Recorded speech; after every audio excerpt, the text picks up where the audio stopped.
So your voice is not audible.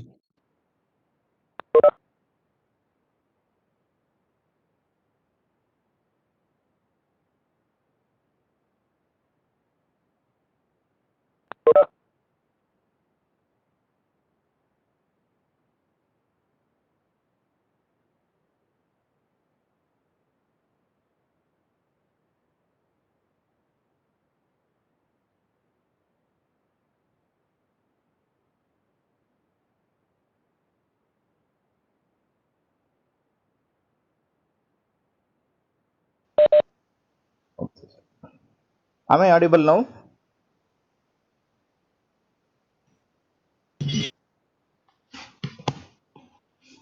Okay, fine then. The one, this is the pneumatic system which I have shown you, showing different parts of the pneumatic systems. This is the same thing I have plotted over here in the line diagram, where you can see this intake filter is there before the air enters into the compressor, and this intake filter which filters the most of the dust and foreign particles which have been contaminated in the air. So this is the compressor. You can keep comparing this, the intake filter, the compressor, then the cooler, then once again there will be a filter, and this filter, the first initial filter will filter the dust particles which were present in the air, that is in the gaseous state. And further, as I have already told you, air will also have some moisture content, and this moisture content has to be removed. Unless we remove this moisture content, it will damage us, or uh, it will accelerate, or it will increase the corrosion of the pneumatic parts. So this is been filtered here soon after this cooler, and then there will be a dryer. So soon after removing this moisture content, it will be dried, and then there will be a receiving tank. Receiving tank, or we also call it as a storage tank. Then it will go to the actuator. Then it will go to the actuator. Then there will be FRL. FRL means, what is this FRL? Filter, regulator, and lubricator. Filter. Filter, regulator, and lubricator. FRL unit will be there soon after this ring mains. Then it will go to the secondary air treatment. Secondary air treatment. Then it will go to the actuator. Secondary air treatment, we will have a valves. So that means it will control the DCVs, that is the direction control valve. DCV will do two functions over here. One is it will control the direction of the movement of the gas. Second one is it will also maintain the pressure required to be supplied for the actuator. So this is the same thing. Now let me come back to this, the actual one. Now you can see it here, my dear friend. There is a compressor. So before compressors, there will be filter, but we have not mentioned over here. After this compressor, there is an air storage section or a receiving section. Then there will be a air cleaning section. In this air cleaning section, now we have a main line filter, air dryer, and a mist separator. Mist or a moisture separator, it's one and the same. So soon after that, we will have a conditioning section where FRL unit will be there. There is a filter, regulator, as well as the lubricator. Filter is the one which filters all the contaminants. Regulator is the one which regulates the pressure variations, and the lubricator is the one which lubricates the moving parts. So point to be noted over here. In this, lubricator is has to be used extensively with a special arrangement. Whereas in the hydraulic system, the oil itself will act as a lubricator. Whereas here, air cannot act as an effective lubricator. Hence, we have to use a different lubricator which provides a thin layer of coating between the moving parts, which enhances the friction, which reduces the friction, as well as the heat which is being generated during this mechanical parts moving. So that is what we always call it as a FRL is a very important section for this pneumatic system. So soon after that, we will have a DCVs, or the direction control valves. That is what I have mentioned it. The same thing in the line diagram. So soon after this DCV, there will be an actuators. This is a typical pneumatic systems, as we have discussed a typical hydraulic system in the first module. This is a one. You will have a filter, then compressor, then after cooler, then filter, dryer, air dryer, receiving tank or storage tank, then the ring main, and then FRL, then there will be a DCVs, then actuator. Is it clear? Now, air generation and distribution. The generation of compressed air starts with compression, that is an inlet filter and air compressor.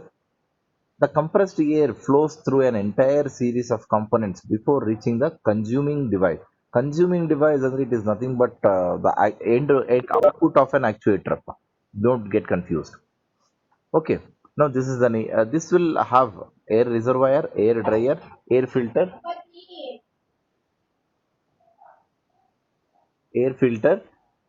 with water separator, that is a moisture separator. Then the equipment to be considered in the generation and preparation of air includes the pressure regulator, air lubricator as required, and the drainage points. The drainage is only for the blow off of the exhausted one. Okay. And this drainage points, even you can observe it even in your buses. Once the driver who parks the vehicle, he will releases the pressure basically, so that will be, you can hear it. Okay. The intake filter, it is used to, as I have already told, this intake filter will be always placed before the compressor inlet. Okay. This has been used to clean and filter the air used for systems. Before the surrounding air enters into the compressor, it must pass through a filter to remove most of the dirt and other solid particles, solid contaminants. These filters can be of dry or wet type depending on the compressor manufacturer and the applications. This is keeps varying. Why it keeps varying ಅಂತ ಕೇಳಿದ್ರೆ, see, different environment, different field of applications will have a different surroundings. The air which is present in the Jaipur may not be the same with the air which is there in the Kushalnagar. So even the moisture content and the humidity keeps varying it. Is it clear? So that is the reason why the filters keeps varying, whether it is a dry or it need to be wet. Okay. Next, the air compressors. A air compressor is the most common industrial energy supply unit that convert mechanical energy into the fluid energy. Compressor is basically is a one device, a mechanical device which is being used to convert a normal atmospheric air into higher pressure atmospheric air, that is 101.325 kilopascal to any required, maybe 1 bar to the 10 bar or 20 bars. What is the capacity of the pneumatic one? Maximum is one around 10 or 70 bars it can be. What is the capacity of a hydraulic systems? It can go up to 700 bars, whereas here it can go up to 10 to 70 bars. Maximum is 70 bars, beyond which it cannot operate it. You can take it to any pneumatic systems, whereas when you go for a fluid power systems or a hydraulic systems, where it can take up to a load or up to, it can generate a pressure of 700 bars. So that means it's a huge amount. In the 700 bars you can lift the train itself. Such a huge such a heavy power that will be generated in the pneumatic hydraulic systems. So it is designed to take in air at atmospheric pressure and deliver the received air to a closed system with a certain volumetric flow. My dear friends, don't get confused. The whole pneumatic system is an open system. What he is talking about as a closed system is only between this, from this compressor till the actuator, the entry of the actuator. This is what we call it as a closed. That means which is being sealed. Is it clear? So in what prospect we have called is, it's only a closed or a closed circuit, or I'm not saying it's like a circuit, it's a closed system. Okay. So system with a certain volumetric flow rate at a higher pressure. This is what the air compressor is being used. Reciprocating piston and the compressors. A piston compresses the air drawn in via an inlet valve. The air is passed on via an outlet valve. Reciprocating compressors are very common and provide a wide range of pressures and delivery rates. For higher pressures, multi-stage compression is used with intercooling between each stage of compression. So this is what you can see. It is this is a compressor. There will be manhole. Basically, whatever you have seen, these compressors at the domestic level will not have a manhole. There will be a small gate will be there, wherein which you can put your hands and clean around the compressor. The manhole will be there, the one which is being used, which are using it in industries and the companies. Okay, it will have an inlet. It will have this is called as a storage tank, and then safety valve will be there, pressure gauge will be there, thermometer will be there, and then shut off valve. Shut off valve means when you want to release all the air which has been present in the compressor, then it will be used. That is what we call it as a shut off valve. And the safety valve is one. Say for example, if this compressor is designed to generate the air which is of 10 bars, then it will generate only up to the 10 bars. If you are going beyond that, then the safety valve will get opens and releases the pressure.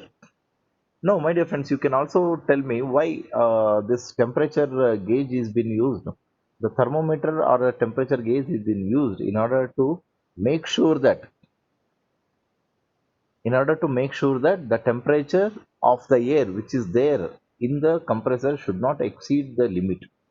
And the water drain will be there. See, water drain unto the, it is not like a water drain, only a small droplets of water will may release. Okay, then the reciprocating piston compressor. No, rotary compressors, reciprocatory pistons are there. Rotary, that you know it.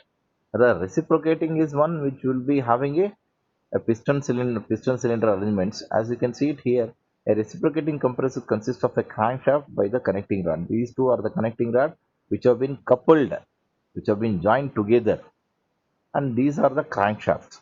Okay, crankshaft is extremely rotate by an electric motor. Crankshaft and connecting rod convert rotary motion into reciprocatory motion.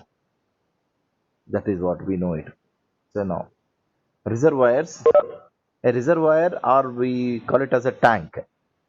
Cylinders ಅಂತ ನಾವು ಕರಿತೀವಿ ನೋಡ್ರಿ ಕೆಲವೊಂದ್ಸರಿ. So that is the one. A reservoir is configured downstream of a compressor to stabilize the compressed air.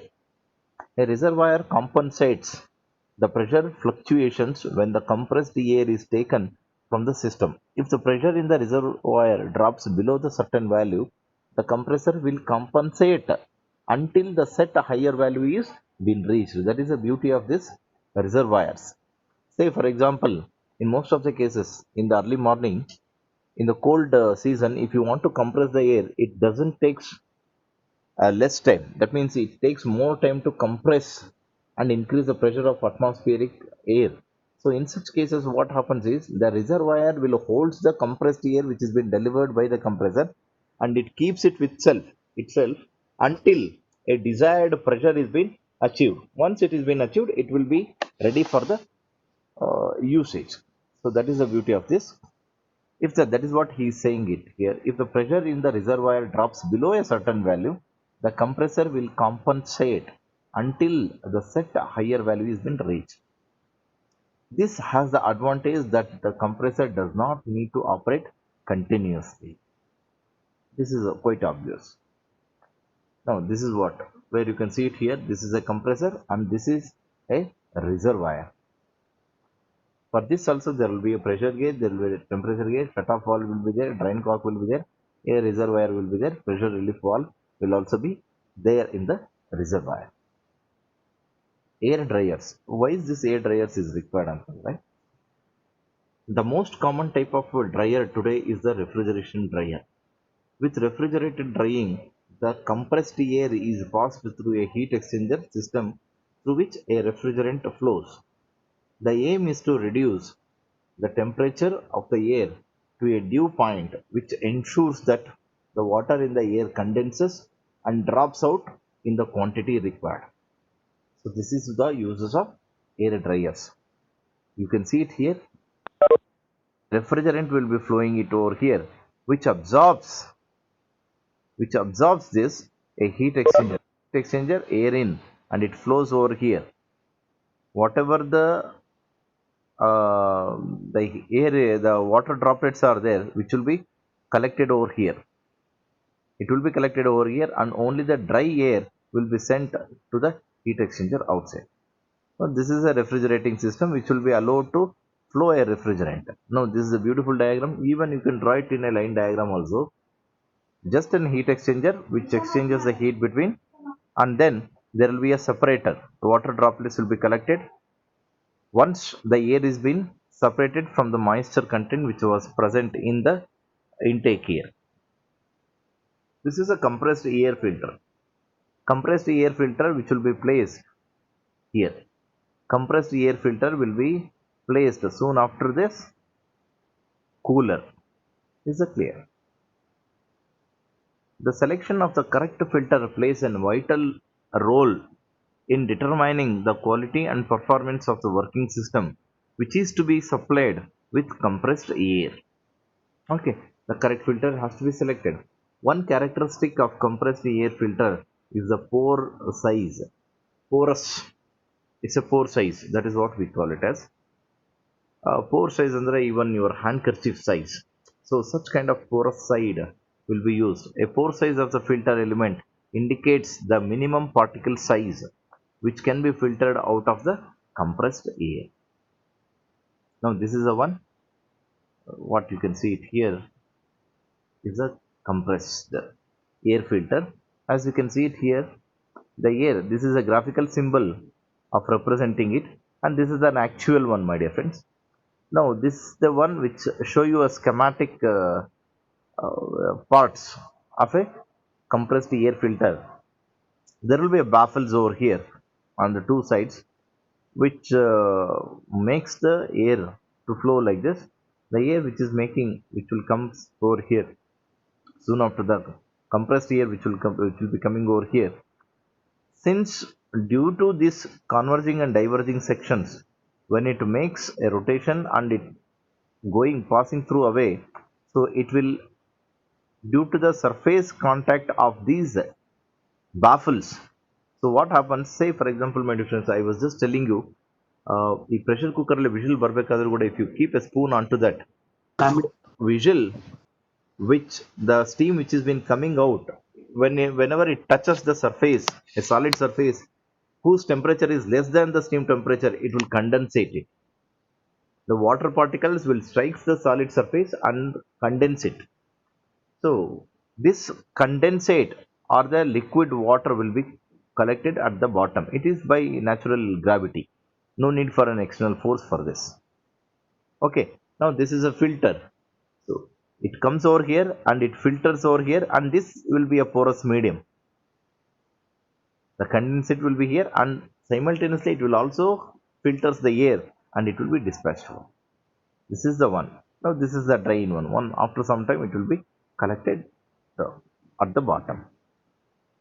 Then the lubricator. As a rule, the compressed air which is generated should be dry.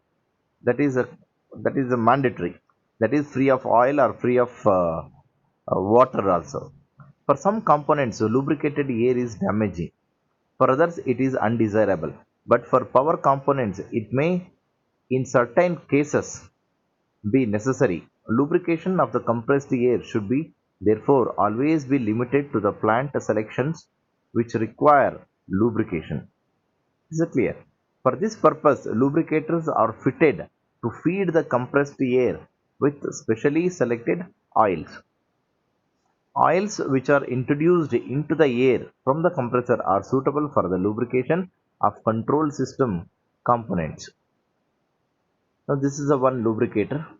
You can see this, my dear friends, this graphical representation. This is a air filter. You can see there is a dotted line, and here you don't see any dotted line or in the cross section. This is nothing but a lubricator. Here there will be a check valve, and this is a duct through which it will make an entry. Okay, this is the oil. This will be a rotating one, and this is a valve restriction. This is a ball seat. Riser will be there. Whenever you raise it, this riser, this ball will come and occupy the place of this orifice, so that it closes the air which is being making an entry into this content, so that there will be no chance of mixing the air with the oil. So actually, in practical cases, this is how the lubricator will be seen. You can see this. This is a drip chamber where which the lubricant will be dropped. This is some graphical representation symbols of that compressor. Compressor which has been shown over here. I don't know why this always comes and disturbs us. Compressor. This is how it will be represented.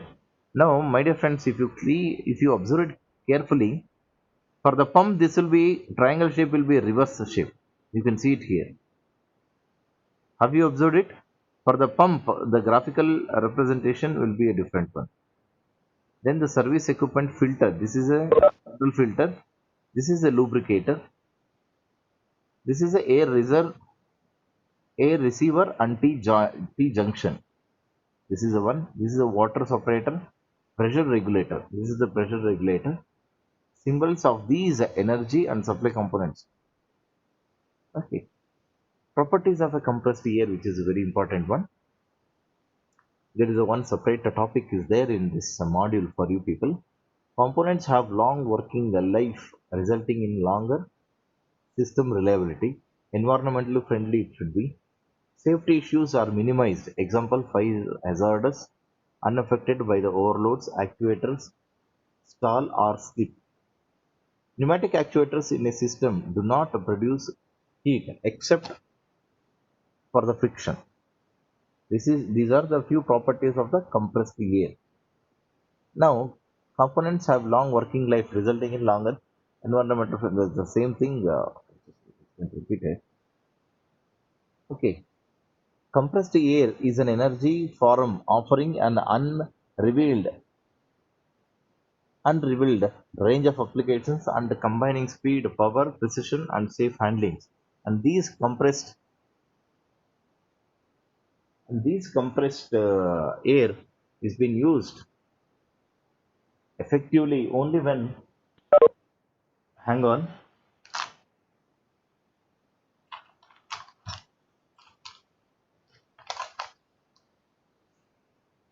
these characteristics makes compressed air irreplaceable in many cases.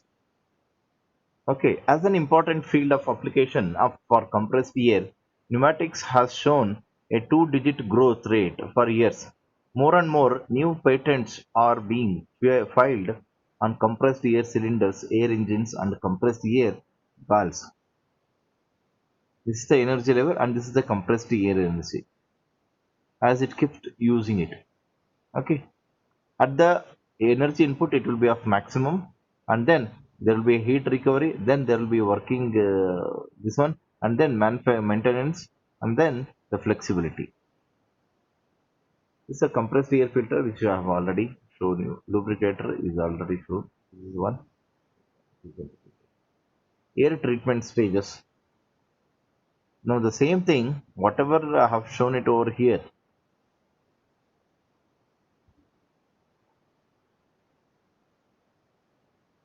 The same you should write like this. For your easy understanding, I have given it one more a line chart where you can see it is here. Compressor, mainline filters, coolers and dryers. Mainline filter, this is primary treatment. This is the secondary treatment. This is the receiving tank, and the end there will be this one.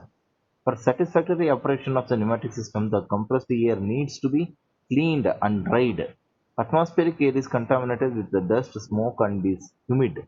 These particles can cause wear of the system components, and presence of moisture may cause corrosion. Hence, it is essential to treat the air to get rid of these impurities. The air treatment can be divided into three stages as shown it here: the primary, secondary stage, and then receiving tank and the inlet filter. Air filters, as I have already shown you in the previous one. This is the baffles. Absorption dryers. This is the one line diagram. Okay. Now let us go to the actuators. Once again.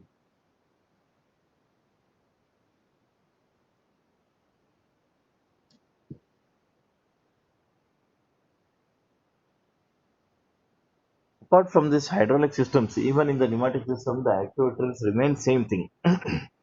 Whether it is a rotary or a piston, whatever it may be, actuators and the output devices remains the same thing. An actuator is an output device for the conversion of energy, supply energy into useful work. The definitions, it is the same thing.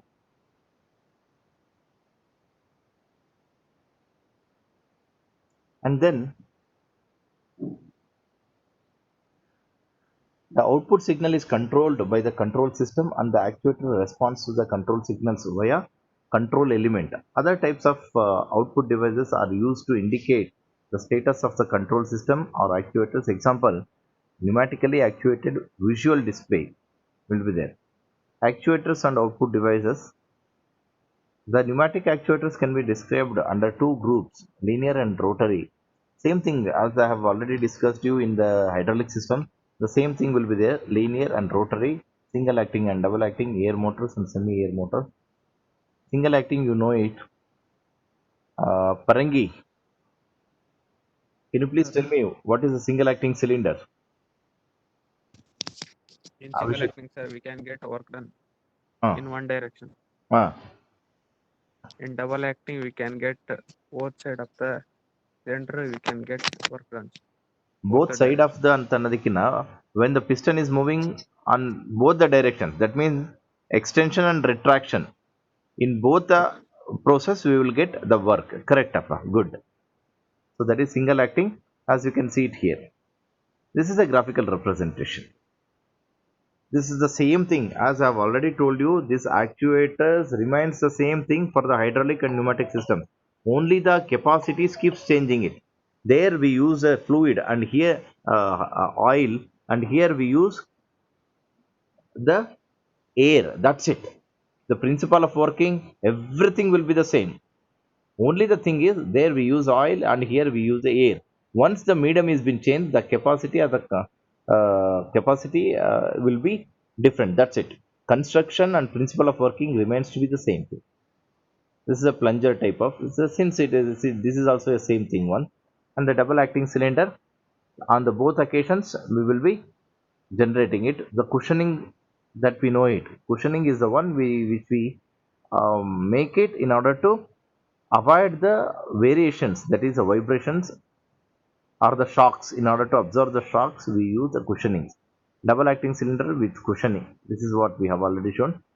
If you can observe this, even the graphical representation is also same compare with respect to the fluid hydraulic systems. It is the same thing. Tandem cylinders. This is the tandem cylinder, wherein which an extent tandem cylinder andre ಏನು? Can you please tell me, somebody please? What do you mean by tandem double acting cylinder? Tandem double acting cylinder. Actually increase ಆಕೈತಿ. Sorry? Area gradually increase ಆಕೈತಿ. ಅಲ್ಲ. Next. Somebody else? Fernandez? Sir, I only said. Okay. Somebody else?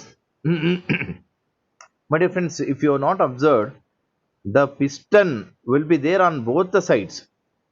The connecting rod. See, there are two pistons are there. You can see it here. Same thing. I will show you even in the. I have shown you. Now, this is a tandem cylinder. This is what we have discussed in the hydraulic systems. Connecting two pistons are there. Two pistons have been coupled to a single connecting rod or a shaft. Whether this piston moves or this piston moves, whichever the piston moves, both the occasions the connecting rod will be always in the motion. This is something like a connecting two pistons and making into a single one. Two cylinders into a single cylinder. Now you got it.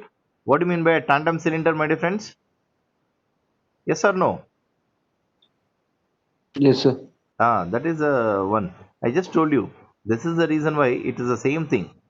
Same thing we have given it over here. Now this is the one piston and this is the other piston, as you can see it here. This is the one piston and this is the other piston. This is the connections. That is called as, this is a true piston rod. This is the true piston rod. Is it clear? With cushioning. Whenever this arrow mark is there, then it shows a cushioning effect. This is a multi-position cylinder. A multi-position cylinder consists of two or several double-acting cylinders which are interconnected. The individual cylinders advance when pressure is applied. In the case of, in the case in that case of two cylinders with different stroke lengths, four positions are obtained. This is what? Four positions. Two cylinders with four positions. This is the first stroke, this is the second stroke, and this is the third, and this is the fourth. Positions. I'm sorry. Four positions are there in two strokes. This is the actual one. Rotary cylinders, you know it, where this is a rack and pinion systems. This rotary motion will be converted into the linear motions. This is a diaphragm, where this is a bellow type diaphragms will be there. Our pressure gauges will also use this diaphragm cylinders. Cylinder constructions, end cap. So basically different parts. Now this is a cylinder barrel, outermost is this one, and the end of this we call it as a cap of the cylinder. Is it clear? Now we will have a bearings on both the sides. Whatever you see it is, here is a black color one. It is nothing but a bearing one. And then there is a piston rod, which is a one, and this is a sealing one. This piston rod will be always subjected to the sealing. One sealing, two sealing, three and four or five sealings would be there. Okay. Next, the bushes are there in order to make a tight gap so that the air should not escape out. Bushes will be there. Even in our mixer also we will have a bushes in order to avoid the leakages. Correct. So this is the one. In front of this bearing, the push scraper will be there. This is also one. Air motors, devices which transform pneumatic energy into mechanical rotary movements with the possibility of continuous motion are known as pneumatic motors. The pneumatic motor with unlimited angle of rotation has become one of the most widely used working elements operating on compressed air. Pneumatic motors are categorized according to design. Piston motors, sliding vane motors, gear motors, and turbines are the different types of pneumatic motors. These are the air motors. Now this is the one commonly connected. Pneumatic grippers. Grippers are something like this. In most of the occasions, grippers are, we also call it as uh, the end effectors for robotics. End effectors of the robotics are the one which actually does the work. My dear friends, you can see this three jaw. This don't you remember your lathe operations? Lathe ಅಲ್ಲಿ ಈ ತರ ಇರುತ್ತೆ, 3 jaw chuck and 4 jaw chuck, which holds the tool.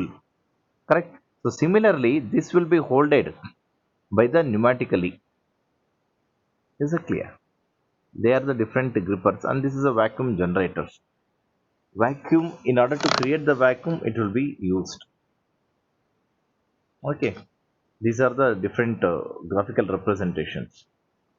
Single acting, double acting cylinder with double ended pistons, double acting cylinder with non-adjustable cushioning. I just told you, whenever there is a cushioning, there will be a cross arrow mark will be there. Okay. This is a air motor with variable capacity in both directions. This triangle is there in only one, that means only one direction. If there are two triangles, there is a two directions, both directions. Pneumatic valves, let us discuss about this in the next class. Let me take an attendance, don't quit.